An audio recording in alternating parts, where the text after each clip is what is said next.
The economy line is behind that pillar, sweetheart. Can't you read the signs? Victoria Sinclair's voice cuts through Terminal 5 like crystal breaking on marble.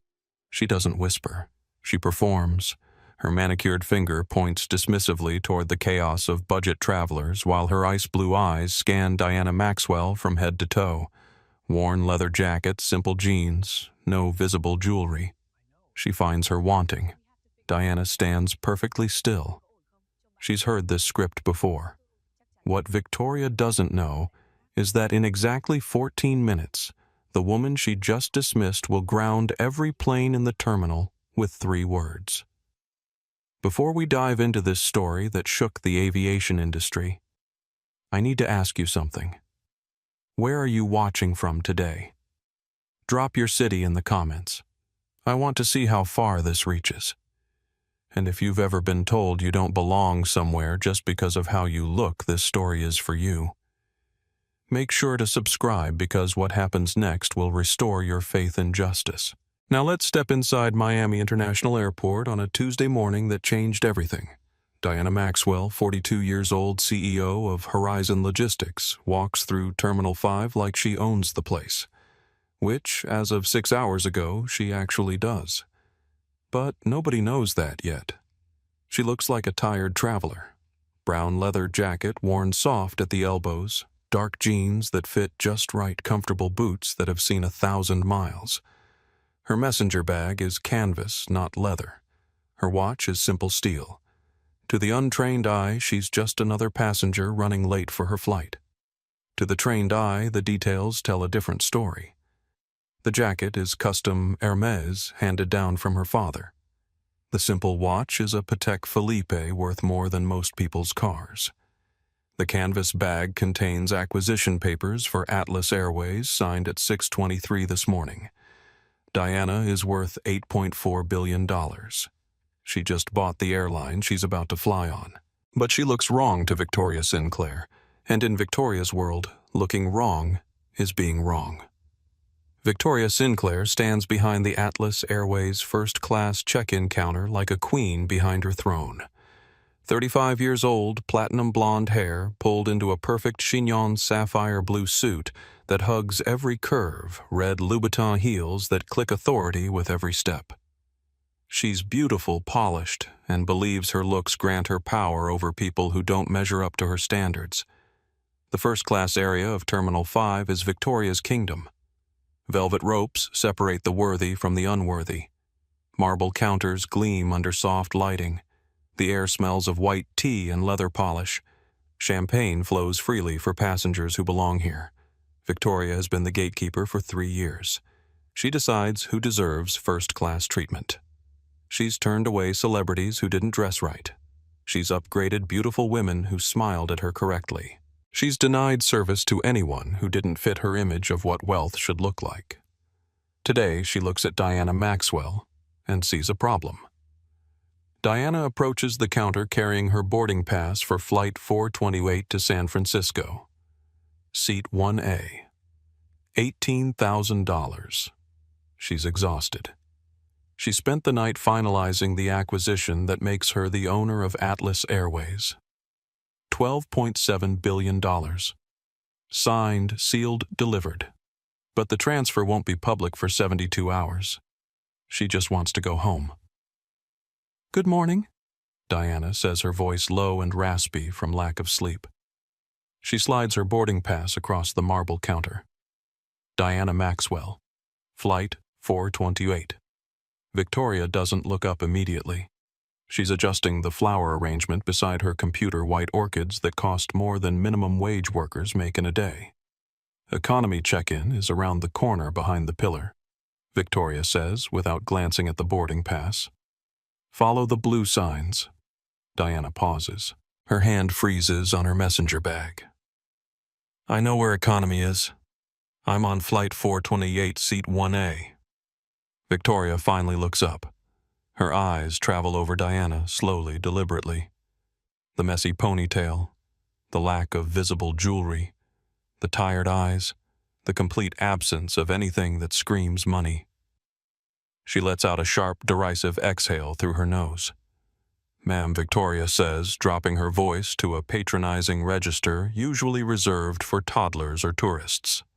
Seat 1A is the Diamond Suite. It costs $18,000 for a one-way ticket. Please don't hold up the line. I have actual priority passengers waiting. Behind Diana, other passengers are beginning to notice. The first-class line isn't long, but it's exclusive. A businessman checks his Rolex.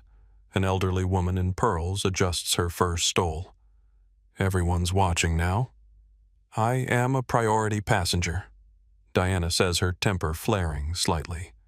She places her passport and printed boarding pass on the marble counter. "Scan it." Victoria picks up the paper between two fingers as if it's contaminated. She glances at the name Diana Maxwell. It means nothing to her. She's used to seeing celebrities, tech entrepreneurs in hoodies, old money widows in yesterday's Chanel. She's not used to seeing women who look like Diana claiming the most expensive seat on the plane. This system glitches sometimes. Victoria lies smoothly, not even looking at her screen. People try to print fake passes all the time. It's a federal crime, you know. "Are you accusing me of forgery?" Diana asks, her voice dropping a few degrees cooler. "I'm accusing you of wasting my time," Victoria snaps. "Look, honey, maybe you got an upgrade email by mistake. Maybe you used some miles, but let me be crystal clear. Atlas Airways. First class is about maintaining an image, and you," she gestures vaguely at Diana's entire existence, "are disrupting the aesthetic." Behind Diana, a throat clears loudly. It's an impatient sound that demands attention.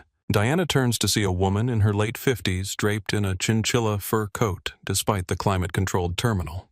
She's flanked by two porters struggling with 4 massive Louis Vuitton trunks. This is Patricia Rothschild, wife of a federal judge socialite, and a nightmare for service workers across the tri-state area. Her diamonds catch the light like warnings. Her Botox is fresh enough to make expression impossible. "Victoria, darling." Patricia trills her voice, grating like nails on glass. "Why is this person blocking the velvet carpet? My legs are cramping from standing." Victoria's face transforms instantly. The sneer vanishes, replaced by a sycophantic beam that could power the terminal. "Mrs. Rothschild. 1,000 apologies. We were just clearing up a security issue." "Security." Patricia takes a step back, clutching her pearls theatrically. "Is she dangerous?" "She looks like she slept in a bus station." The businessman behind Patricia chuckles. The elderly woman whispers to her companion. Cell phones start emerging from designer purses, not to call for help, but to record what's becoming entertainment. Maria Santos, 28. Travel blogger from Los Angeles, already has her phone out.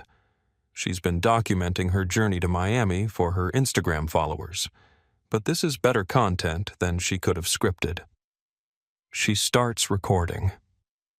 Jake Morrison, 19 college student from Michigan, pulls out his phone and opens TikTok. He's supposed to be flying home for his sister's wedding, but this confrontation is about to make him internet famous. Carlos Rivera, 34 businessman from Houston, discreetly starts his voice recorder app. He's been discriminated against enough times to know the value of evidence. Amanda Price, 23. Atlas Airways flight attendant, watches from behind the gate desk. She knows Victoria's reputation. She's seen this show before.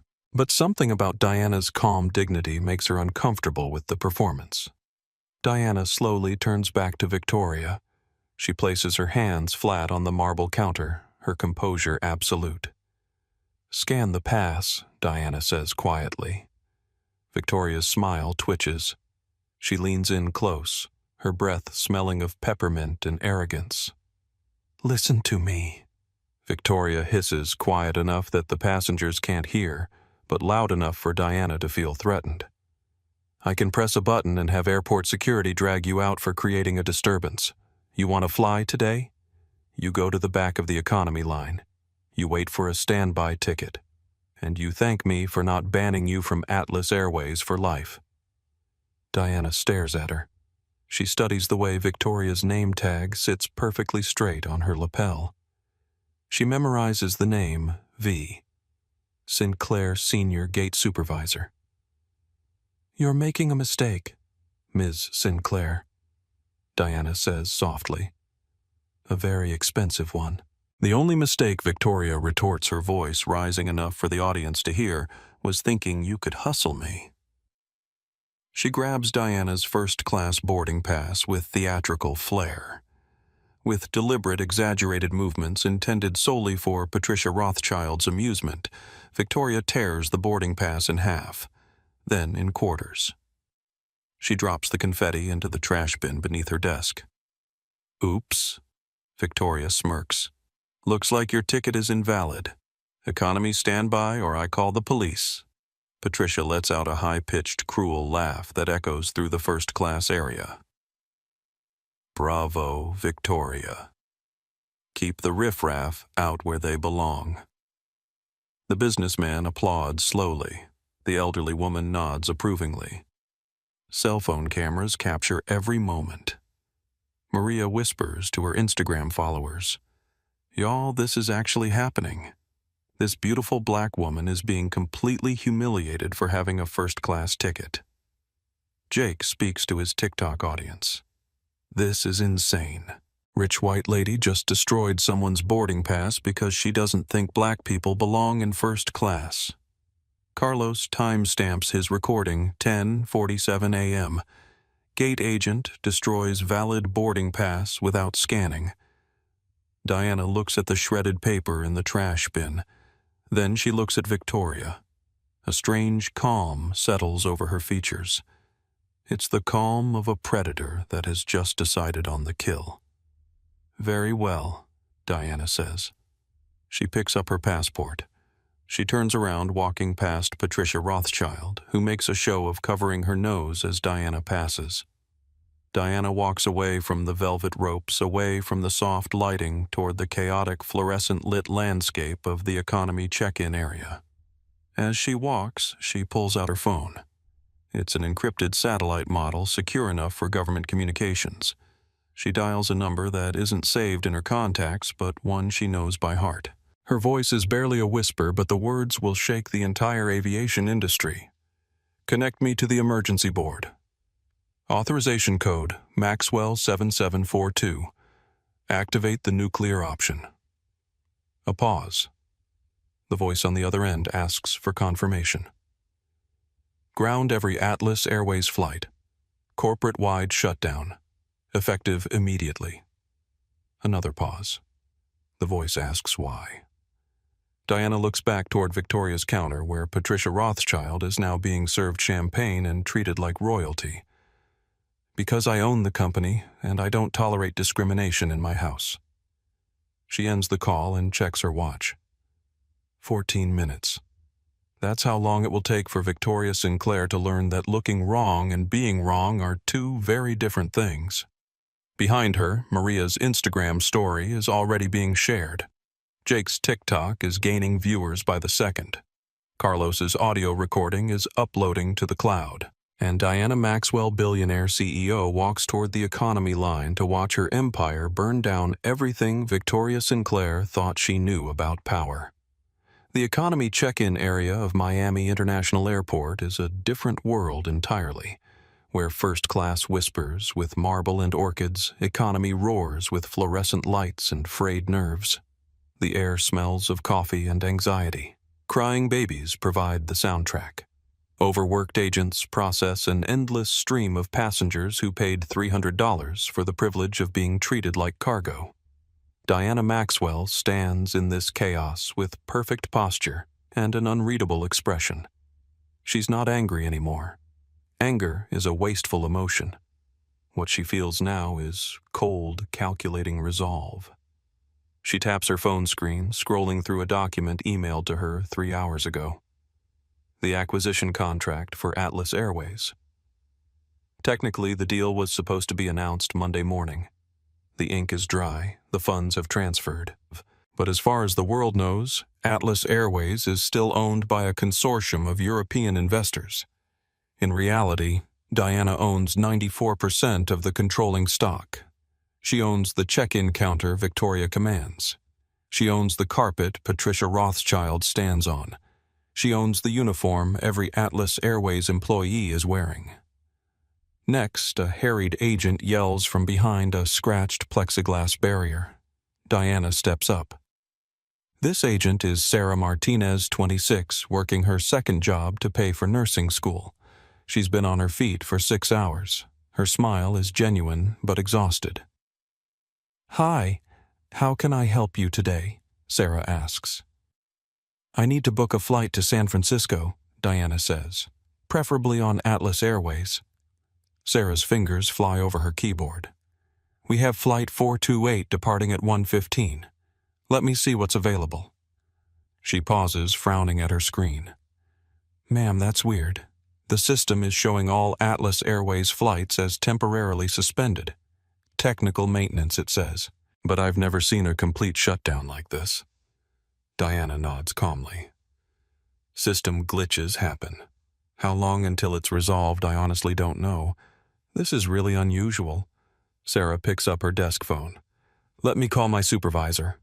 Meanwhile, back in the first-class area, Victoria Sinclair is discovering that karma has excellent timing. Her computer screen flickers. Every Atlas Airways flight status changes simultaneously. Cancelled. Cancelled. Cancelled. Victoria stares at the screen in confusion. She refreshes the page. The cancellations remain. "What the hell?" she mutters. Patricia Rothschild, sipping champagne from a crystal flute, notices Victoria's expression. "Is there a problem, dear?" "I'm not sure, Mrs. Rothschild. Our system is showing some kind of maintenance issue." Victoria calls her supervisor, Regional Director James Patterson. He's in a meeting in Atlanta, but she interrupts anyway. "Sir, all our flights just went down. Every single one. System says maintenance, but this isn't normal maintenance. This is everything." Patterson's voice crackles through the phone. "That's impossible, Victoria. Maintenance doesn't shut down the entire fleet." "Well, it's happening. Every departure board, every gate, every flight. Cancelled."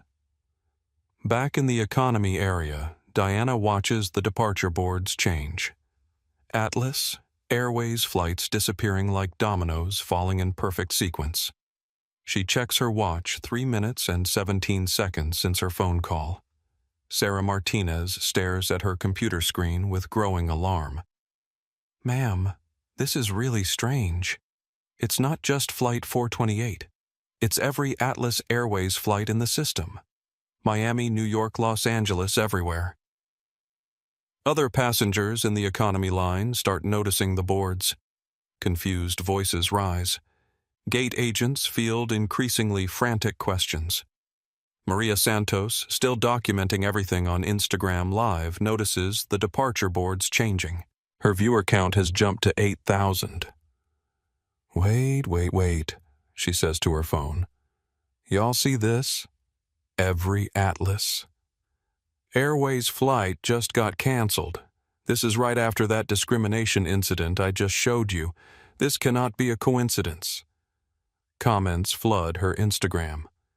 Something big is happening. She did something. Who is that woman? Jake Morrison's TikTok live stream now has 12,000 viewers. He pans his camera from the departure boards to the first-class area where Victoria is frantically making phone calls. "Guys, this is actually insane. Remember that lady who got her ticket destroyed? Every single Atlas Airways flight just got canceled, like every single one." His TikTok comments explode. "She's a CEO. She shut down the airline. Find out who she is." Carlos Rivera continues recording audio while pretending to read emails. He captures the confusion spreading through the terminal as passengers realize their flights are gone. Airport security officers start receiving calls. Gate agents huddle in confused conversations. Atlas Airways employees emerge from back offices with worried expressions. Officer Michael Torres, the professional Hispanic security officer from earlier, receives a radio call, "All units to Atlas Airways gates. We have a developing situation with flight cancellations." Officer David Brooks, who sided with Victoria earlier, reluctantly follows Torres toward the first-class area. Victoria Sinclair is no longer the composed gatekeeper of luxury. Her perfect chignon has loosened. Her sapphire suit shows sweat stains under the arms. She's on her third phone call trying to understand what's happening. "Sir, I need answers," she tells Patterson. "Passengers are getting angry. The departure boards are empty. This is a complete meltdown." Patterson's voice is strained. "Victoria, I'm getting calls from every airport. This isn't maintenance. This is something else." Patricia Rothschild sets down her champagne flute with force. "Victoria, what exactly is happening?" "I have a charity gala tonight in San Francisco. I absolutely cannot miss it. Mrs. Rothschild, I'm trying to get answers. This appears to be a technical issue." "Technical issue?" Patricia's voice rises to a shriek. "I paid $35,000 for this ticket. Fix it." The businessman behind Patricia checks his phone and curses. The elderly woman demands to speak to a manager. The first-class area is no longer an oasis of calm. It's becoming a pressure cooker. Back in economy, Diana continues her conversation with Sarah Martinez. "Ma'am, I'm really sorry, but I can't book you on any Atlas Airways flight. The entire system is down. I can check other airlines." "That's all right," Diana says. "I'll wait.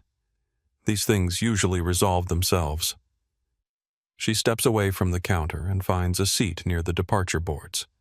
She pulls out her phone again and makes another call. "Legal department. This is Diana Maxwell. I need a press release prepared immediately." She pauses, listening. The headline should read, "Horizon Logistics, CEO Diana Maxwell acquires Atlas Airways. Release time exactly 27 minutes from now." Another pause. "Because in 27 minutes, I want maximum media impact." Diana ends the call and opens her Twitter app. She's never been one for social media, but today calls for new strategies. She starts typing. Sometimes the most powerful response to discrimination is silence. Sometimes it's action. Today I chose action. She doesn't post it yet. Timing is everything. Maria Santos notices Diana sitting calmly while chaos erupts around her. She approaches with her phone still recording. "Excuse me, miss, I'm Maria Santos. I document travel experiences. I filmed what happened at the first-class counter. Are you okay?" Diana looks up at the camera and speaks directly to Maria's 8,000 Instagram followers. "I'm perfectly fine, but Atlas Airways is about to have a very bad day. Can you tell us your name?" Maria asks. "Diana Maxwell. And yes, I'm responsible for the flight cancellations." Maria's phone nearly slips from her hand. The Instagram comments explode. Did she just admit it? She shut down the airline. Who is Diana Maxwell? Jake Morrison, watching Maria's stream on his own phone while maintaining his TikTok live, runs toward Diana. "Ma'am, excuse me. I'm Jake. I recorded everything that happened. Did you really cancel all the flights?" Diana stands and faces both cameras. "I didn't cancel anything. I made a business decision as the new owner of Atlas Airways." The words hang in the air like thunderclaps. Jake's 12,000 TikTok viewers become 25,000 in real time. Maria's Instagram Live explodes past 15,000 viewers. "You own Atlas Airways?" Maria asks, her voice barely a whisper. "As of 6:23 this morning, I own 94% of Atlas Airways. The paperwork was filed with the SEC at dawn. What you witnessed at the first-class counter was an employee of my company discriminating against the owner of that company. Both phones capture every word. Social media notifications ping like machine gun fire. Carlos Rivera, still pretending to mind his own business, moves closer to capture the audio clearly. Patricia Rothschild, standing 50 yards away at the first-class counter, suddenly stops complaining about her canceled gala. She hears Diana's voice carrying across the terminal and turns to look. Victoria Sinclair, still on the phone with her supervisor, notices the crowd forming around Diana. She sees the cameras, hears the word owner, and feels a chill run down her spine. Officer Torres and Officer Brooks approach the gathering crowd. They're not sure if this is a security situation or a media event. "Ma'am," Officer Torres says politely, "is everything all right here?" Diana looks at Torres, the officer who examined her documents professionally earlier. "Everything is fine, Officer Torres. I'm simply answering questions about my business decision." She turns back to the cameras. 23 minutes from now, Atlas Airways will issue a statement announcing that Horizon Logistics has acquired the company. The acquisition was completed this morning. The flight suspensions are temporary pending implementation of new customer service protocols. Maria's Instagram comments scroll so fast they're unreadable. "This is insane billionaire revenge, best live stream ever." Jake's TikTok has 38,000 viewers and climbing. Amanda Price, the flight attendant who witnessed Victoria's behavior, approaches the group. Ms. Maxwell: "I'm Amanda Price, Atlas Airways flight attendant. I saw what happened at the first-class counter, Ms. Sinclair has a reputation for treating certain passengers poorly." Diana nods. "Thank you for speaking up, Ms. Price. People like you are exactly why Atlas Airways has a future." Victoria Sinclair, watching this unfold from her counter, finally understands the magnitude of her mistake. The woman she humiliated, the boarding pass she destroyed, the dignity she trampled. It all belonged to her new boss. She drops the phone mid-conversation with Patterson and walks toward the crowd around Diana. Her heels click against the marble like a countdown to execution. "Excuse me," Victoria calls out, her voice cracking. "Excuse me. Ms. Maxwell." Diana turns. The cameras follow. "Ms. Sinclair, did you have something to add to our conversation?" Victoria's composure crumbles completely. The platinum-blonde gatekeeper of luxury, the woman who decided who belonged in first class, stands before her new owner with sweat-stained silk and trembling hands. I didn't know. I was just doing my job." Diana's voice remains calm, but her words cut like surgical instruments. "Your job was to process boarding passes and treat customers with respect. You destroyed company property and harassed a paying passenger. Which part of that was your job?" The terminal has gone quiet except for the click and hum of phones recording. Even crying babies seem to sense the importance of this moment. Victoria's mouth opens and closes without sound. 3 years of being the queen of first class, and she can't find words to defend her kingdom. Diana checks her watch. 18 minutes until my press release. I suggest you spend that time updating your resume." She turns back to Maria and Jake's cameras. "In 18 minutes, the world will know that Atlas Airways has new ownership. In 18 minutes, every news outlet will be asking how a company allows employees to discriminate against customers. In 18 minutes, Victoria Sinclair will be the face of everything that's wrong with corporate culture." She pauses, looking directly into the lenses. But change starts today. The crowd around Diana Maxwell grows larger by the minute. Word spreads through Terminal 5 like wildfire. Passengers abandon their gates to witness the confrontation. Airport employees emerge from back offices. Even TSA agents pause their security checks to watch the drama unfold. Maria Santos's Instagram live stream has 23,000 viewers. Jake Morrison's TikTok reaches 45,000. Local news stations monitoring social media trends dispatch crews to Miami International. This is no longer just a customer service incident. This is a corporate earthquake in real time. Victoria Sinclair stands frozen in the center of the growing crowd, her authority evaporated. The woman who commanded the first-class gates like a general now looks like a defeated soldier waiting for court-martial. Diana checks her phone. 17 minutes until the press release. "Ms. Sinclair." Diana says, her voice carrying across the terminal. "Would you like to explain to these cameras why you destroyed my boarding pass?" Victoria's mouth opens, but no sound emerges. She looks around desperately for support, for backup, for someone to validate her actions. Patricia Rothschild, who applauded Victoria's discrimination moments earlier, has quietly retreated toward the ladies' room. The businessman who chuckled at Diana's humiliation suddenly finds his phone fascinating. Fair-weather allies disappear like morning mist. I was protecting, Victoria stammers. Protecting what Diana asks. Protecting Atlas Airways from paying customers. Protecting first class from people who don't look wealthy enough for your standards. Amanda Price. The flight attendant steps forward.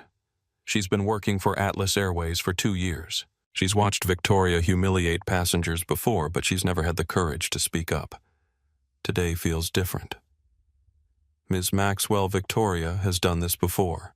Last month, she denied service to a young black man with a valid first-class ticket. She said he looked suspicious. Victoria spins toward Amanda. That was different. He was acting strange. He was nervous because he was flying to his father's funeral. Amanda continues. I had to intervene and personally escort him to his seat. The cameras capture every word. Maria's Instagram comments explode with stories from other passengers. This happened to my brother Atlas. Airways always does this, racist airline. Carlos Rivera, still recording audio, approaches the group. Ma'am, I'm Carlos Rivera. I was flying Atlas Airways last year when a gate agent made me show additional ID because my boarding pass seemed unusual. I'm a federal prosecutor. My boarding pass was perfectly valid. Diana nods to Carlos. Thank you for sharing that. She turns to address all the cameras directly. What you're hearing are not isolated incidents. These are patterns of discrimination that Atlas Airways has allowed to continue unchecked. Today, that pattern ends. Jake Morrison's TikTok comments are scrolling at light speed. Drag them justice. This is everything. Officer Torres approaches Diana respectfully. Ma'am, we may need to move this conversation to a more private area. The crowd is getting large. Diana shakes her head. Officer Torres' sunshine is the best disinfectant. This conversation needs to happen in public on camera with witnesses. Officer Brooks, who sided with Victoria earlier, looks increasingly uncomfortable. He whispers to Torres. Should we intervene? In what Torres responds. She owns the company. This is corporate discipline, not a security threat. Meanwhile, in Atlanta, Regional Director James Patterson receives a call that makes his blood run cold. Sir, this is Jennifer Walsh from Corporate Communications. Are you aware that our major shareholder just announced on social media that we've been acquired? Patterson drops his coffee mug. What? Diana Maxwell, CEO of Horizon Logistics. She's live on Instagram and TikTok, claiming she owns Atlas Airways. The announcement says the acquisition was completed this morning. Patterson frantically opens his laptop and checks the SEC filings. There it is, stamped and certified. Horizon Logistics has acquired 94% of Atlas Airways common stock. The transaction completed at 6:23 a.m. Eastern Standard Time. His phone buzzes with messages from board members, investors, and media outlets. The acquisition was supposed to be announced quietly on Monday morning. Instead, it's exploding across social media in real time. He calls Victoria's direct line. It rings and rings. No answer. Back in Terminal 5, Victoria Sinclair realizes her phone is ringing, but she can't move to answer it. She's trapped in the eye of a hurricane that's about to consume her career. Diana checks her watch again. 14 minutes. Ms. Sinclair, I'm going to give you an opportunity to explain your actions. These cameras are broadcasting live to thousands of people. In 14 minutes, news outlets will pick up this story. How would you like to be remembered? Victoria's voice comes out as a whisper. I was doing what I was trained to do. You were trained to destroy boarding passes without scanning them. No, but you didn't look like... I mean... Victoria realizes she's about to say something that will end her career on live television. Diana waits patiently. The silence stretches. 47,000 people watch through their phones. I didn't look like what Ms. Sinclair Victoria's face crumbles. 3 years of gatekeeping. 3 years of judging passengers by their appearance. 3 years of believing that her position gave her the right to determine who belonged where. All of it collapses in a single moment of truth. "You didn't look like you could afford first class," she whispers. The admission hangs in the air like a confession. Every phone camera captures it. Every social media platform spreads it. Every news outlet monitoring the feeds takes note. Maria Santos's Instagram comments go absolutely wild. She said it admitted discrimination. Career over. Diana nods slowly. "Thank you for your honesty, Ms. Sinclair." She turns to address the cameras and the growing crowd of passengers. "You all heard that. An Atlas Airways employee just admitted to discriminating against customers based on their appearance. This is why change is necessary. Jake Morrison's TikTok has reached 68,000 viewers. Major influencer accounts are sharing the stream. Atlas discrimination starts trending on Twitter. Amanda Price approaches Victoria with something resembling sympathy. Victoria: "I tried to talk to you about this. Remember when we discussed the bias training that HR offered?" Victoria nods miserably. "I thought it was optional." "Treating people with dignity should never be optional," Diana says. Carlos Rivera checks his own social media. The story is spreading beyond aviation circles. Civil rights organizations are taking notice. News outlets are requesting interviews. Diana's phone buzzes with a text from her legal team press release ready. "Shall we proceed on schedule?" She types back. "Yes. Send it in 13 minutes. Patricia Rothschild, who has been hiding near the restrooms, receives a phone call from her husband, federal judge Harrison Rothschild. Patricia, get away from that airport immediately. My clerk just showed me social media posts with you applauding discrimination. This could affect my position on the bench." Patricia looks toward the crowd around Diana, realizes her face is probably in several viral videos, and quietly slips toward the exit. But Diana isn't finished with the people who enabled Victoria's behavior. "Mrs. Rothschild." Diana calls out, her voice carrying across the terminal. "You applauded when Ms. Sinclair destroyed my boarding pass. Would you like to comment?" Patricia freezes. Every camera turns toward her. 68,000 people wait for her response. I don't know what you're talking about." Patricia lies clutching her fur coat. Amanda Price speaks up. "Ma'am, I saw you applaud. You said keep the riffraff out." Patricia's face flushes red. "That's not... I never said..." Maria Santos scrolls back through her Instagram live recording.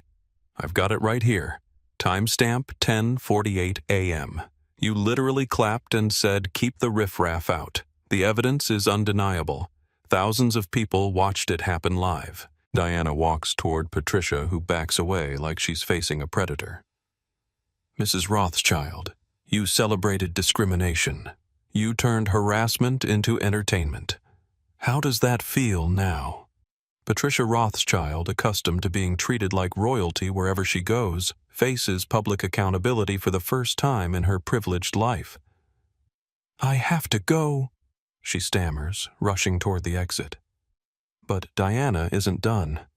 "Mrs. Rothschild, you're banned from Atlas Airways for life, effective immediately." Patricia stops in her tracks. "You can't do that." "My husband is a federal judge. Your husband's position doesn't protect you from the consequences of your actions. You're banned.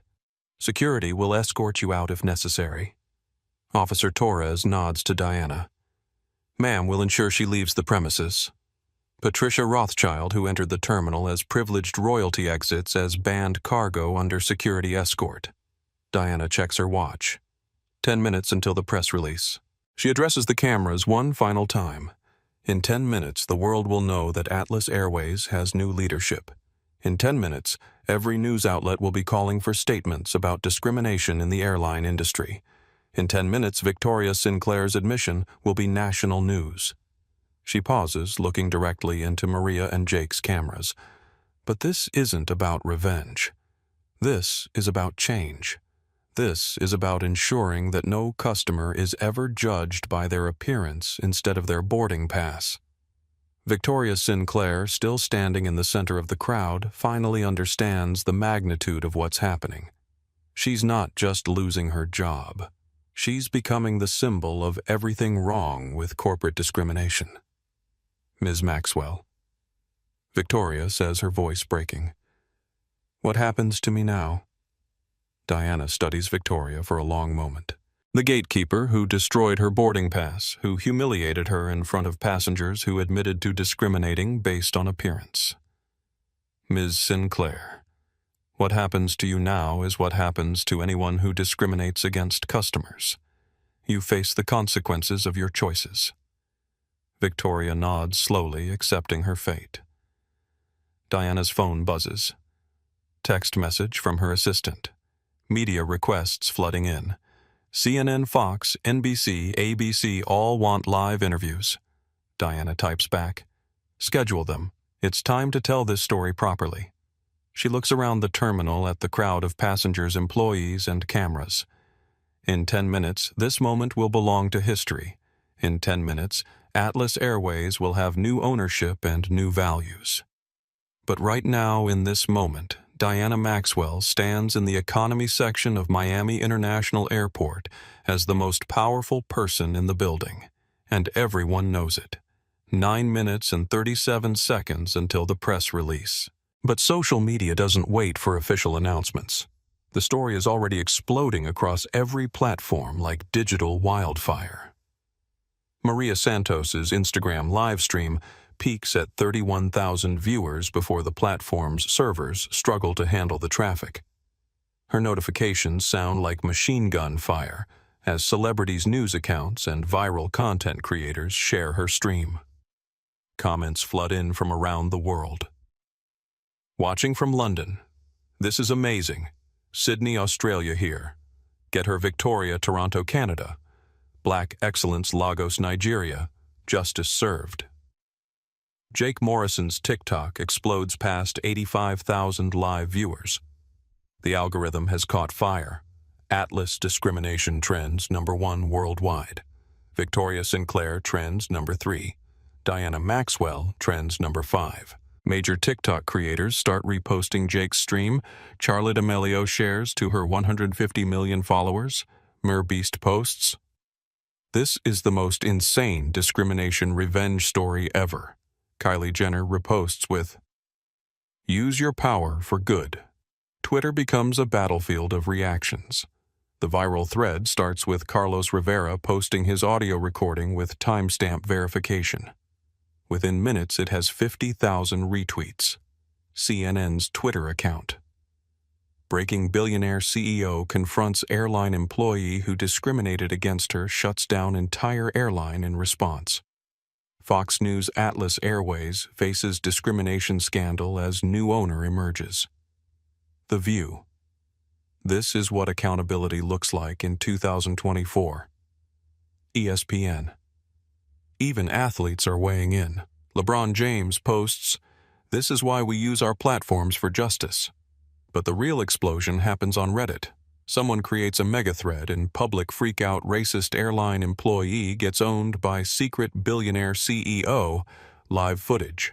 Within an hour, the thread has 15,000 comments and climbs to the front page. "This is the most satisfying thing I've ever watched." Victoria thought she had power. Diana showed her what real power looks like.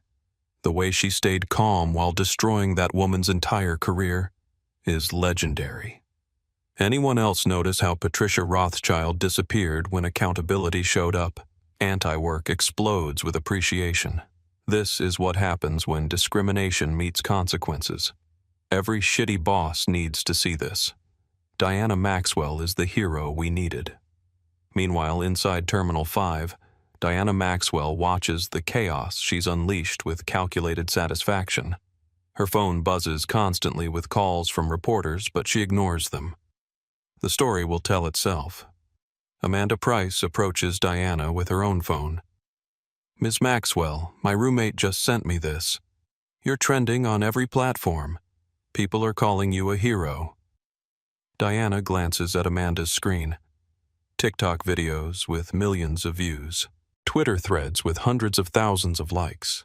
Instagram stories shared by celebrities she's never met. "I'm not a hero, Amanda. I'm just someone with power who decided to use it properly." Victoria Sinclair, still standing in the center of the crowd like a deer in headlights, watches her career end in real time. Her own phone buzzes with notifications, but she's afraid to look. Friends, family members, co-workers, everyone has seen the videos. Her personal Instagram, which was private, receives thousands of follow requests. Her LinkedIn profile gets bombed with comments about discrimination. Someone finds her Facebook page and shares screenshots of old posts that don't age well under scrutiny. The internet has a long memory and perfect receipts. Officer Torres receives a radio call. "Unit 47, be advised, we have news crews arriving at Terminal 5. CNN Local 10 Fox. They're requesting access to the Atlas Airways area." Torres looks at Diana. "Ma'am, media is requesting interviews. What would you like me to tell them?" "Tell them I'll hold a press conference in exactly 6 minutes, right here in front of these cameras that have been broadcasting the truth." Carlos Rivera, still recording everything, overhears Diana's response and immediately posts to Twitter, "Breaking: Diana Maxwell announcing press conference in 6 minutes at Miami Airport." The tweet gets 10,000 retweets in 2 minutes. Major news outlets pivot their coverage. This isn't just a viral video anymore. This is a major business story with implications for corporate discrimination policies across industries. CNBC prepares market analysis on Horizon Logistics and Atlas Airways stock prices. Bloomberg dispatches financial reporters. The Wall Street Journal assigns their airline industry correspondent. But the most interesting developments happen in the comment sections where real passengers share their own Atlas Airways discrimination experiences. This happened to my daughter last year. Victoria Sinclair made her show 3 forms of ID for a domestic flight. Atlas Airways gate agents in Chicago did the same thing to my husband. Made him wait while they verified his ticket was real. I'm a federal air marshal. I watched Atlas Airways staff discriminate against passengers for years.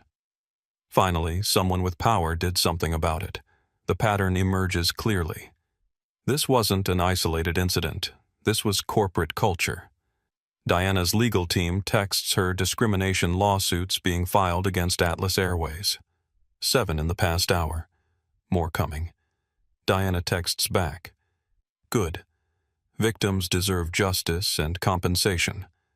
Maria Santos reads Diana's text response on Instagram Live, and 35,000 viewers witness Diana's commitment to accountability extending beyond just Victoria.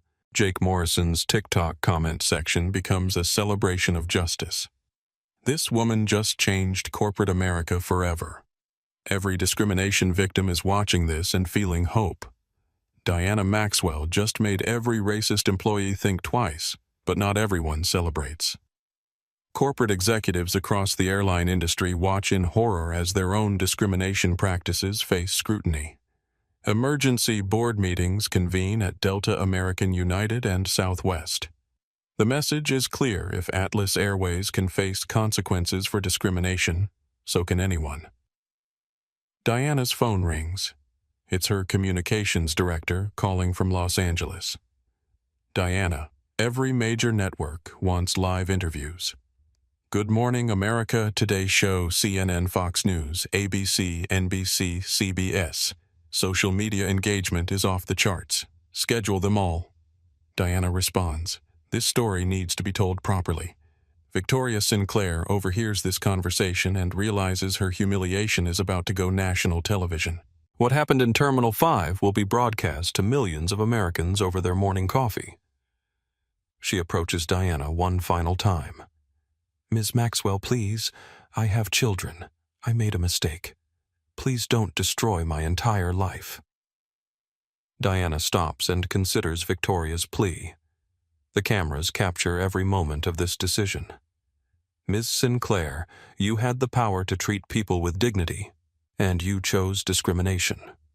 You had the opportunity to scan my boarding pass, and you chose destruction. You had the chance to be professional, and you chose prejudice. She pauses, looking directly at Victoria. I'm not destroying your life. I'm revealing the choices you made. Victoria nods, understanding that accountability and destruction are not the same thing. Diana checks her watch. 2 minutes until the press release. She addresses all the cameras for what will become the most quoted statement of the day: power without accountability is just privilege. Privilege without responsibility is just prejudice. Today, Atlas Airways chooses accountability and responsibility. The quote immediately goes viral. Within minutes, it appears on T-shirts, coffee mugs, and motivational posters across social media. Diana's phone buzzes with the press release notification. The acquisition is now public. Atlas Airways' stock price begins fluctuating wildly as investors process the news. But the financial implications pale compared to the social implications. Diana Maxwell has just demonstrated how corporate power can be used for justice instead of just profit. And 68 million people watched it happen live. CNN breaks into regular programming.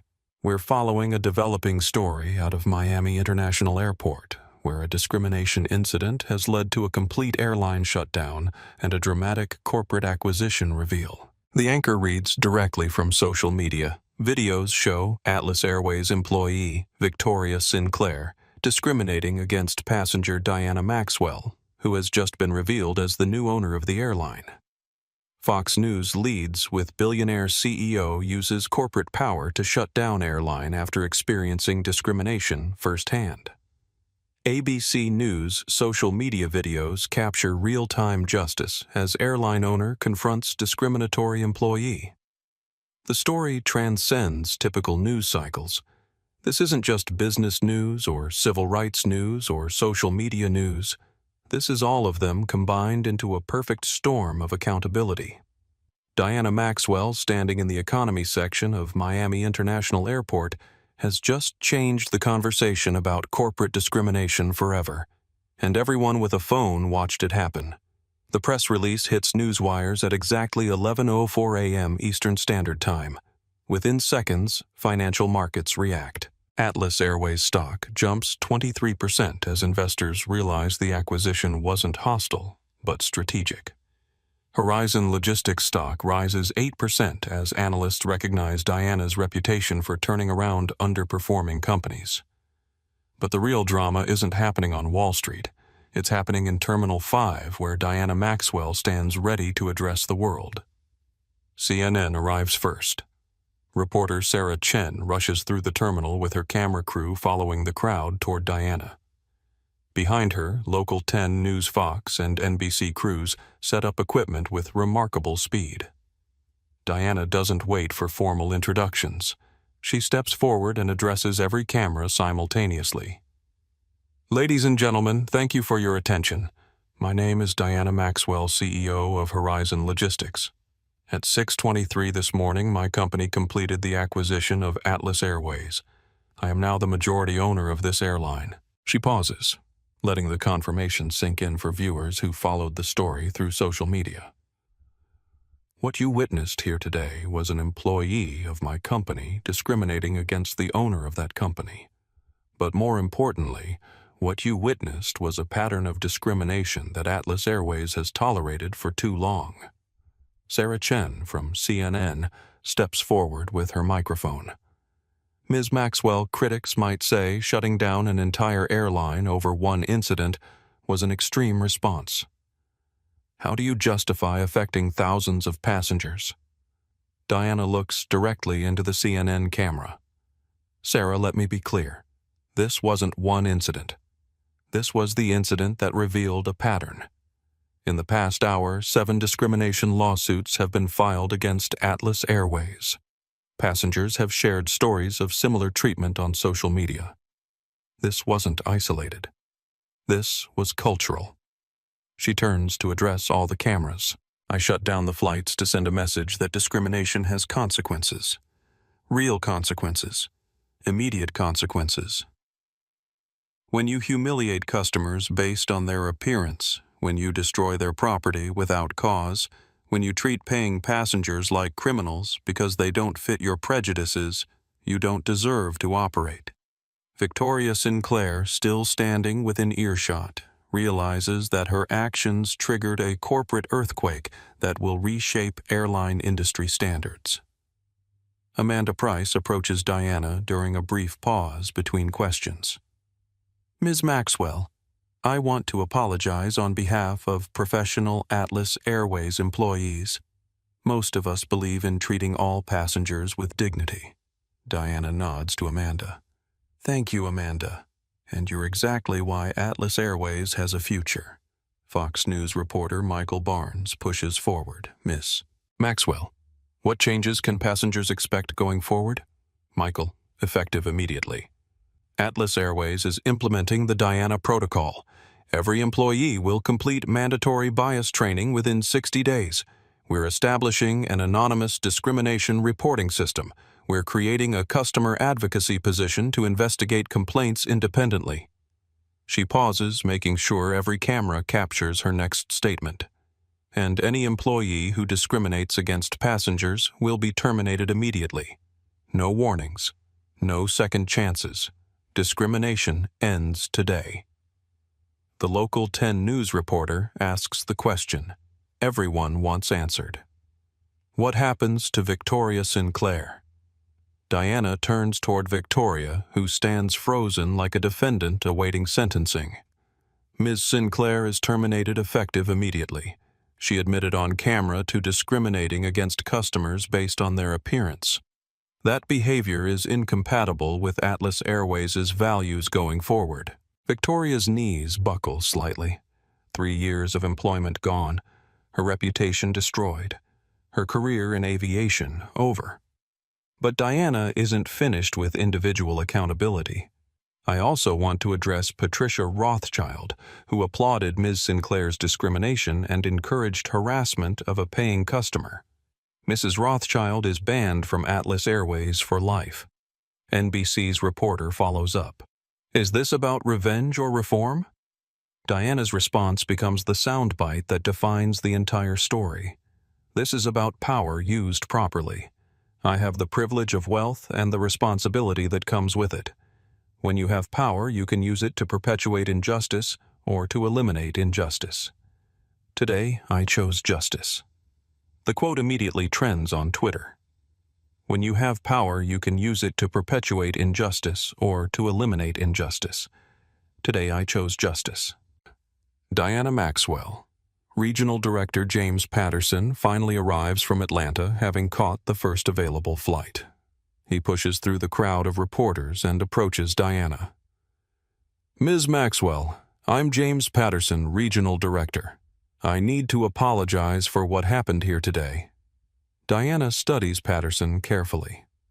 Mr. Patterson, how long have you been Victoria's supervisor? 3 years. And in those 3 years, how many discrimination complaints did you receive about her behavior? Patterson shifts uncomfortably. Well, there were some customer service issues. How many discrimination complaints specifically? The cameras capture Patterson's hesitation. He realizes his answer will be broadcast nationally. 11, he admits quietly. The admission hits like a bomb. 11 complaints, 3 years of reports, 0 action taken. Diana nods slowly. Mr. Patterson, you're also terminated. A supervisor who receives 11 discrimination complaints and takes no action is not qualified to lead customer service in my company. Patterson's face goes white. Ms. Maxwell, please. I have a family. I was planning to address the issues. For 3 years, you planned to address discrimination against my customers. How much more time did you need? Patterson has no answer. The cameras capture his silence. ABC News reporter Jennifer Walsh asks the question that frames the broader implications. Ms. Maxwell, how does this change the airline industry going forward? Diana addresses all the cameras simultaneously for her closing statement. The airline industry has operated under the assumption that passengers have no recourse against discrimination. That assumption ends today. When you have corporate power, you can use it to protect discriminatory employees or to protect discriminated customers. I chose customers. She pauses, looking directly into the camera lenses. Every airline executive watching this needs to ask themselves, what would happen if the customer your employees just discriminated against owned your company? What would happen if their discrimination was broadcast live to millions of people? What would happen if actions finally had consequences? Another pause. Because in today's world of social media and accountability, every customer could be that customer. Every interaction could be that interaction. Every choice could be the choice that defines your company's values. Maria Santos, still streaming live on Instagram to 42,000 viewers, captures Diana's final words. Atlas. Airways will be an airline where every passenger is treated with dignity, regardless of their appearance, regardless of their race, regardless of their perceived economic status. We will earn back the trust that discriminatory employees like Victoria Sinclair destroyed. Diana checks her watch and makes her final announcement. Atlas Airways flights will resume operations in exactly 43 minutes. All passengers affected by today's shutdown will receive full refunds plus compensation for their inconvenience. Because good business means taking care of customers, not humiliating them. She starts to walk away from the cameras, but turns back for one final statement. To Victoria Sinclair and James Patterson and anyone else who thinks discrimination is just customer service, find new careers. The airline industry doesn't need you anymore. Victoria and Patterson stand in the wreckage of their careers, watching Diana Maxwell walk away with the quiet confidence of someone who just changed an entire industry. The immediate consequences are complete. The fired employees, the banned passenger, the new policies, the industry-wide scrutiny. But the lasting consequences are just beginning. Within hours, other airlines will announce bias training programs. Congressional hearings will be scheduled.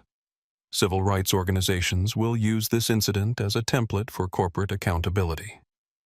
Diana Maxwell turned a moment of personal discrimination into a movement for industry-wide change.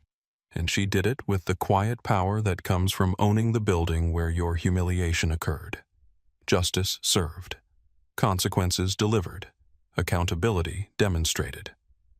The age of consequence-free discrimination in corporate America just ended in Terminal 5 of Miami International Airport. 48 hours after the Terminal 5 confrontation, Diana Maxwell stands at the head of the Atlas Airways boardroom. The mahogany table remains the same, but everything else has changed. The old board members, executives who turned blind eyes to discrimination complaints, have been replaced with leaders who understand that customer dignity drives profitability. The room includes Dr.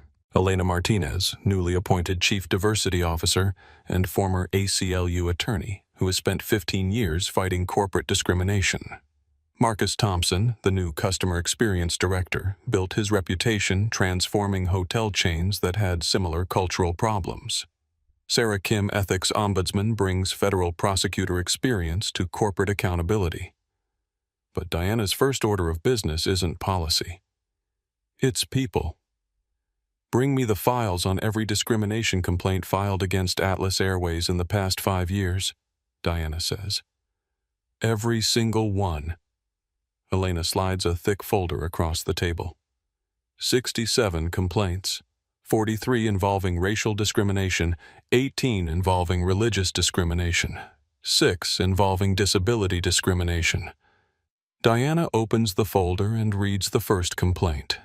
A young black woman denied first-class service despite having valid tickets. The complaint was filed against Victoria Sinclair. It was marked Customer Service Training Recommended and filed away. The second complaint, a Hispanic businessman asked for additional identification during boarding, also Victoria Sinclair, Also marked customer service training recommended, also ignored. Diana reads through each file. The pattern is clear, documented, and inexcusable. Every person who filed these complaints deserves compensation and apologies, Diana says. Elena, I want you to contact each complainant personally. Full refunds, additional compensation, and invitations to participate in our new Customer Advisory Board. Marcus Thompson pulls up customer satisfaction data on his laptop. Diana Atlas Airways ranked dead last in customer service among major carriers. These discrimination complaints are just the documented cases. Most passengers who experienced bias didn't file formal complaints. Because they didn't believe anything would change, Diana responds. Today that changes. She turns to Sarah Kim. I want the Diana protocol implemented across all Atlas Airways operations within 30 days. Every employee, every level mandatory bias training with testing and certification. What about employees who fail the training? Sarah asks. They find new careers. We're rebuilding this company's culture from the foundation up. The transformation isn't just internal. Within 72 hours of the Terminal 5 incident, Atlas Airways receives more than 400 employment applications from pilots, flight attendants, and ground crew wanting to work for a company that publicly stands against discrimination. Diana reviews the applications personally. She's particularly interested in candidates who have experienced discrimination themselves, who understand the customer's perspective because they've lived it. I want our staff to reflect our passengers, Diana tells Elena. When someone boards an Atlas Airways flight, they should see people who look like them, who understand their experiences, who treat them like family instead of threats. But corporate transformation requires more than new hiring. It requires accountability for past failures. Diana schedules a company-wide video conference for all 38,000 Atlas Airways employees globally. No exceptions, no excuses. Everyone attends. At exactly 2:00 p.m. Eastern, Diana appears on screens in airports, maintenance facilities, corporate offices, and training centers around the world. My name is Diana Maxwell. I'm your new CEO. 3 days ago, I experienced discrimination from an Atlas Airways employee. That employee destroyed my boarding pass, humiliated me publicly, and admitted to judging passengers by their appearance rather than their tickets. She pauses, letting the words settle. That employee was fired immediately. Her supervisor, who ignored 11 previous discrimination complaints, was also fired. But firing 2 people doesn't solve a cultural problem that affected 67 customers over 5 years. The statistics hit every employee simultaneously. 67 complaints. 5 years of ignored discrimination. The scope of the problem becomes undeniable. Effective immediately. Atlas Airways operates under the Diana Protocol. You will treat every passenger with dignity and respect regardless of their appearance, their race, their religion, or their perceived economic status. You will process tickets based on their validity, not your assumptions about who belongs in first class. She continues with the specific consequences. Any employee who discriminates against passengers will be terminated immediately. Any supervisor who ignores discrimination complaints will be terminated immediately. Any manager who enables discriminatory behavior will be terminated immediately. The message is clear. Discrimination ends careers at Atlas Airways. But Diana also offers hope for employees committed to change. For employees who embrace the Diana Protocol, who treat customers with dignity, who report discrimination when they witness it. Atlas Airways will be the best place to work in aviation. We will lead the industry in employee satisfaction because we lead the industry in customer respect. She ends the conference with a challenge. You have 30 days to complete bias training and demonstrate that you understand Atlas Airways' new values. Those who succeed will build the future of aviation. Those who don't will find new careers. The response is immediate. Employee forums buzz with discussions about the Diana Protocol. Training sessions book to capacity within hours. Employees who previously ignored discrimination complaints start reporting incidents they've witnessed. But the most significant changes happen at the passenger level. Dr. Jennifer Roberts, a black surgeon from Chicago, books her first Atlas Airways flight since experiencing discrimination 2 years earlier. "I want to see if they've really changed," she posts on Twitter. The journey transforms her expectations. At check-in, she's greeted by Marcus Thompson himself, who personally ensures her experience exceeds expectations. The gate agent processes her first-class ticket without question. The flight attendants treat her with genuine warmth. Dr. Roberts live tweets the entire experience. "From Chicago to Miami, every Atlas Airways employee treated me with respect and dignity. This is what corporate change looks like when it's real." Her thread receives 50,000 retweets and becomes a template for measuring authentic corporate transformation. Similar stories multiply across social media. Passengers who previously avoided Atlas Airways begin choosing the airline specifically because of the Diana protocol. Customer satisfaction scores jump 47% within the first month. But Diana's commitment to justice extends beyond customer service improvements. She establishes the Diana Maxwell Foundation for Transportation Equity, funded with $50 million from her personal wealth. The foundation provides legal support for passengers who experience discrimination on any airline, not just Atlas Airways. Discrimination in aviation is an industry problem, not just an Atlas Airways problem, Diana announces at the foundation launch. Every passenger deserves dignity. Every incident deserves accountability. The foundation's first case involves a Muslim family removed from a Delta flight for speaking Arabic. Diana's legal team wins a $2.3 million settlement and forces policy changes across Delta's operations. The second case targets American Airlines for repeatedly, randomly selecting black passengers for additional security screening. The pattern is documented, proven, and punished with a $15 million settlement and mandatory bias training for all American Airlines security personnel. Other airlines watching Atlas Airways' stock price rise 34% following the Diana Protocol implementation, begin adopting similar policies. Not from altruism, but from profit motive. Treating customers with dignity becomes a competitive advantage. United announces the Respect Protocol. Delta implements dignity standards. Southwest creates equality excellence training. The industry transformation accelerated by one woman's refusal to accept discrimination in economy class reaches every major carrier within 6 months. But Diana's most personal justice comes through individual accountability. Victoria Sinclair, blacklisted from aviation, struggles to find employment. Her discrimination admission broadcast to millions follows her to every job interview. She eventually takes a position at a small-town car rental agency, making 1/3 of her previous Atlas Airways salary.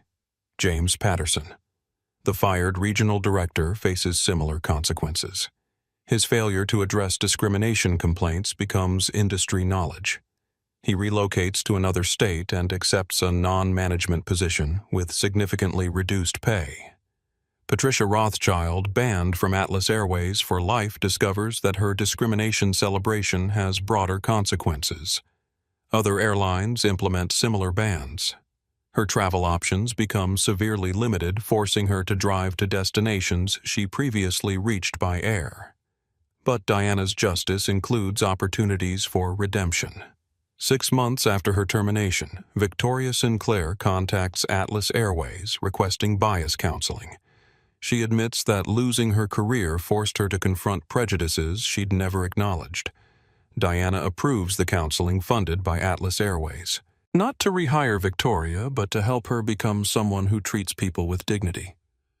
Broken people break people, Diana explains to her executive team. Fixed people fix people. If we can help Victoria become someone who fights discrimination instead of perpetuating it, we've contributed to justice for everyone. The counseling program becomes a model for other companies dealing with discriminatory employees. Instead of just firing and forgetting, Atlas Airways invests in transformation. 1 year after the Terminal 5 incident, Diana reviews the impact data. Atlas Airways, 89% reduction in discrimination complaints, 67% increase in customer satisfaction, 34% stock price increase, 15% revenue growth, 23% improvement in employee satisfaction. Industry-wide, 156 airlines implement bias training programs, 89 executives fired for enabling discrimination, $47 million in passenger settlements, 12 congressional hearings on aviation discrimination. Personal 67 discrimination victims receive compensation and apologies. 200 employees complete transformation training. 847 new hires from underrepresented communities.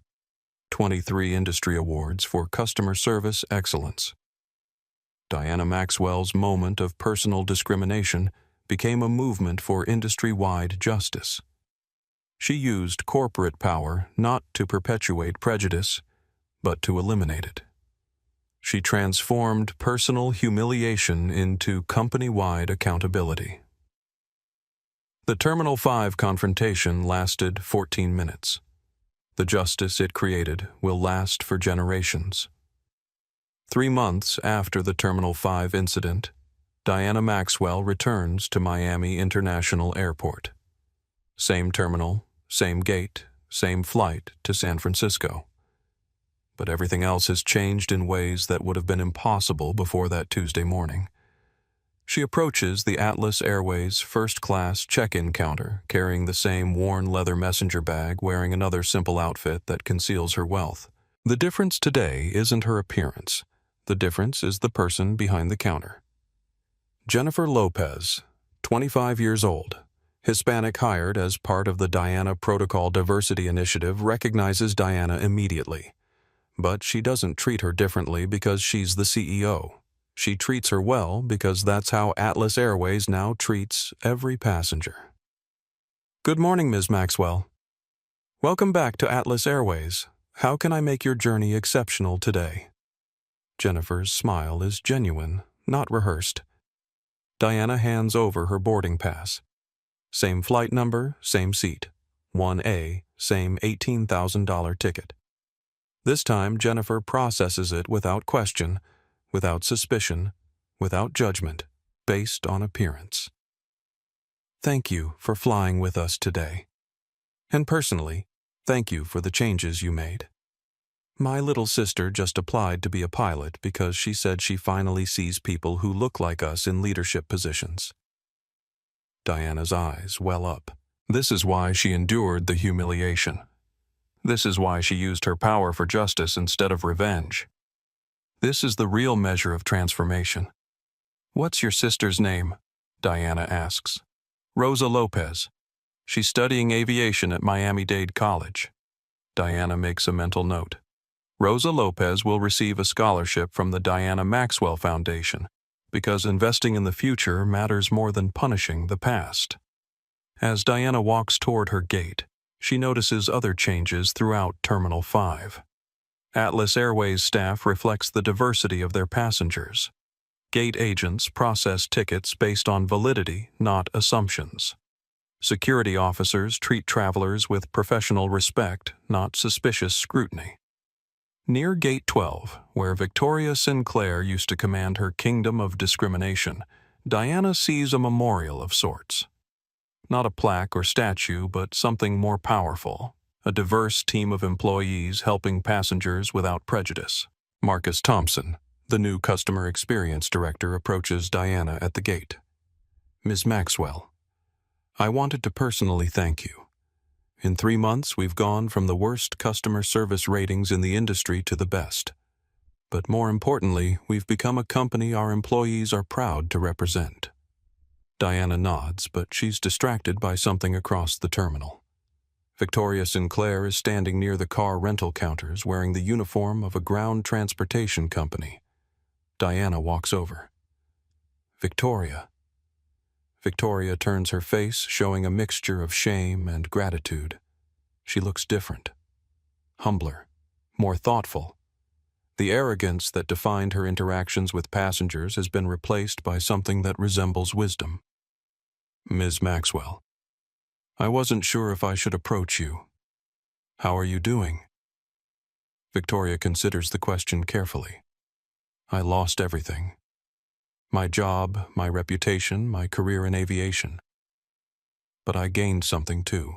What's that? I gained the ability to see people as people, instead of judging them by what they look like or how much money I think they have. Diana studies Victoria's face, looking for sincerity behind the words. The counseling helped, Diana asks. The counseling saved me. Not my career, but me as a person.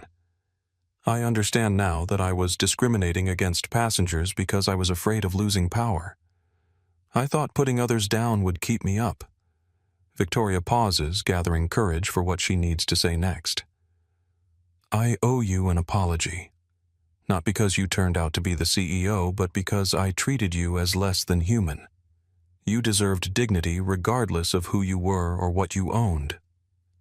Diana nods slowly. This is the apology that matters, not the one based on power revealed, but the one based on humanity recognized. Victoria, what you did was wrong. But what you've learned might help other people choose differently. That's why I wanted to speak with you. I've been working with Dr. Martinez at the Bias Counseling Program. I want to help train other employees who struggle with discrimination, not as an Atlas Airways employee, but as someone who understands the damage prejudice causes. Diana considers this request. Redemption through service, justice through transformation. I'll have Elena reach out to you about the training program. But Victoria, understand that this isn't about getting your old life back. This is about building a new life where you help instead of hurt. I understand. I can never undo the harm I caused, but I can prevent others from causing the same harm. As Diana boards her flight, she reflects on the complexity of justice. Victoria lost her career but found her humanity. Patricia Rothschild lost her privileges but gained accountability. The passengers who were discriminated against received compensation and apologies. But the real justice lives in the changes that prevent future discrimination. Diana takes seat 1A, served by flight attendant Carlos Mendoza, who treats her with the same courtesy he shows every passenger. During the flight, she reviews update reports on the Diana Maxwell Foundation. Since launching 3 months ago, the foundation has provided legal support for 47 discrimination cases across 12 airlines, won $23.7 million in passenger settlements, forced policy changes at 8 major carriers, funded bias training for 15,000 airline employees, established scholarship programs for 200 underrepresented students pursuing aviation careers. The report includes a letter from Dr. Jennifer Roberts, the Chicago surgeon who live-tweeted her positive Atlas Airways experience. Dr. Roberts has since flown Atlas Airways 12 times, bringing colleagues and patients who needed medical transport to the airline because she trusts their commitment to dignity. Another letter comes from Jake Morrison, the college student who live-streamed the original incident. Jake received a full scholarship to business school and plans to study corporate ethics, inspired by Diana's demonstration that power can be used for justice. Maria Santos, the travel blogger who documented everything on Instagram, has been hired by the Diana Maxwell Foundation to help other discrimination victims share their stories effectively. But the most meaningful letter comes from Rosa Lopez Jennifer's little sister, the aspiring pilot Ms. Maxwell. You probably don't remember me, but my sister Jennifer works at the Atlas Airways check-in counter you made famous. I just wanted to thank you for showing me that people who look like me can have power in aviation. I start pilot training next month with a scholarship from your foundation. When I get my captain's stripes, the first flight I want to pilot is yours. Diana reads Rosa's letter twice, understanding that this is the real legacy of Terminal 5. Not the viral videos or the news coverage or the industry changes, but the young woman who sees possibility where she once saw barriers. As the plane begins its descent into San Francisco, Diana receives a text from Elena Martinez congressional hearing on aviation discrimination scheduled for next month. They want you to testify. Diana types back, "Schedule it." This story needs to reach Congress. The plane touches down at San Francisco International Airport. Diana walks through the terminal past Atlas Airways gates staffed by diverse employees treating passengers with dignity, past other airline counters implementing their own versions of the Diana protocol. In the taxi to her office, Diana calls her communications director. I want to schedule a major interview for the 6-month anniversary of Terminal 5. Something comprehensive that tells the complete story. What angle do you want to emphasize? The communications director asks. Diana looks out the window at the San Francisco skyline, thinking about Victoria's apology, Rosa's dreams, Jennifer's gratitude, and the thousands of passengers who now travel with dignity, because one moment of discrimination met absolute accountability. The angle is this: when you have power, you have a choice. You can use it to perpetuate injustice or to eliminate injustice. You can use it to protect your prejudices or to protect other people's dignity. You can use it for revenge or for reform. She pauses, watching planes take off in the distance. 6 months ago, I made that choice in Terminal 5. Today, thousands of airline employees make that same choice every day. The difference is that now they know their choices have consequences. The taxi pulls up to the Horizon Logistics headquarters. Diana's assistant greets her with the day's schedule meetings, with ethics advisors, calls with congressional representatives, interviews with media outlets documenting the ongoing impact of the Diana protocol. But first, Diana has one personal call to make. She dials Rosa Lopez directly. Rosa, this is Diana Maxwell. I heard you're starting pilot training next month. Rosa's voice trembles with excitement and nerves. Ms. Maxwell. Yes, ma'am. I can't believe you called personally. Rosa. I want you to remember something. When you become a pilot, when you sit in that captain's seat, when you have the power to make decisions that affect passengers, remember that dignity isn't negotiable. Respect isn't earned by appearance. Justice isn't optional. Yes, ma'am, I promise. And Rosa. When you get your captain's wings, I'll be honored to be your first passenger. Diana hangs up and looks at the photo on her desk, the Terminal 5 departure board showing canceled across every Atlas Airways flight. The moment when corporate power met personal discrimination and chose justice. Sometimes it takes just one person with the courage to say enough. Not with violence, not with hatred, but with the quiet strength that comes from knowing your worth and using your power to protect everyone else's worth, too.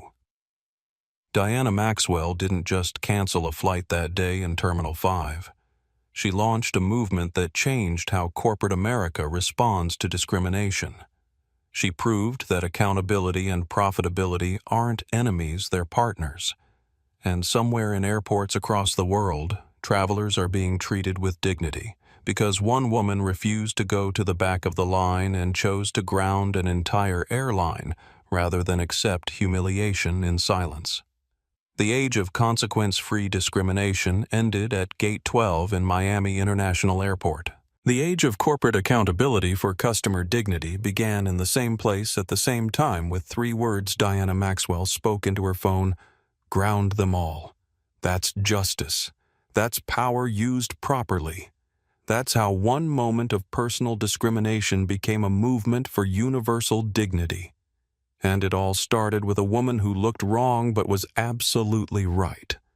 If this story of courage, justice, and standing up for what's right moved you, I need you to do 3 things right now.